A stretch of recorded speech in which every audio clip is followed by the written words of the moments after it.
One big thing that we do at the Infatuation that I have not been presented with the opportunity to do at the previous places that I've worked is we pay for everything that we eat. We have a monthly budget that makes sure that we can eat out pretty much as we want.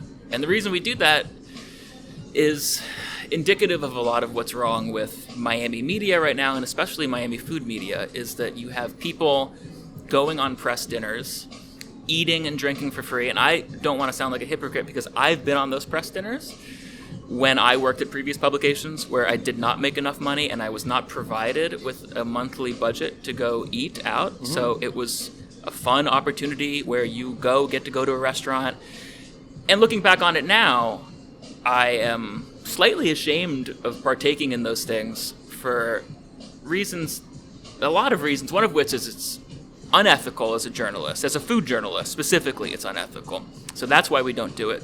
2, it creates this weird economy of favors that I think is plaguing Miami food media right now, where we're not writing, well, I won't include myself in this, but people aren't writing about restaurants because they genuinely love them, and the first bite of food sparked some sort of thing that happened in their stomach and their heart and their brain that was like amazing, but they're writing about it because they got $150 worth of free food and drinks at it last week, and the publicist is now emailing them and saying, hey, do you think you could include this? And they're like, well, sure, you gave me all that free food and stuff. Right. So that's why we say no always to press dinners. I mean, we don't do comped meals. We don't let a publicist make a reservation for us. I make reservations under different names. I never use Ryan Pfeffer unless it's an accident and like my Resi account just pulled it from my Gmail or something, but that happens very rarely. So we really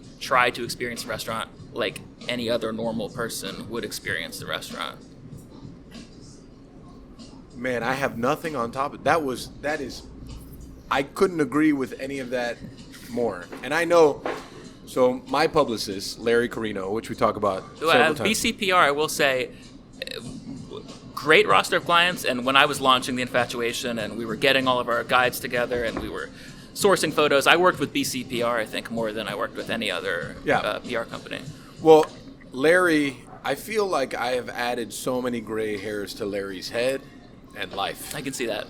Because, Nave is a good example. And it's funny because maybe it ended up biting me in the ass because people need favors to help people out during a pandemic or whatever. But during the opening of Nave, I refused to invite any, food media people to our friends and family. I did invite a couple of people that, are blogger types, but that's because those people are genuinely like, I don't know, I may consider them friends now because they have come so often and they pay so often and they never ask for shit or ever. And there are influencers and bloggers out there who are in it for the right reasons. Yeah, I mean, yes, there's definitely, not all of them are bad. Mm-hmm. There's great people and there's absolute shit people. And I think that's just life. But it's people in general. Yeah, people in general, but in the whole food blogger thing. So I didn't invite any. And we talked about it for a long time and I just told them, I said, something needs to break this practice. The practice needs to break. Mm-hmm. I don't want to do an influencer dinner. You should want to come eat here because it's part of your job. Not because I'm giving you free food. And that's just the reality of it. I need to challenge you. And if you don't like my shit, then you could fucking say it. I'm okay with that. Yeah. That's fine. Mm-hmm.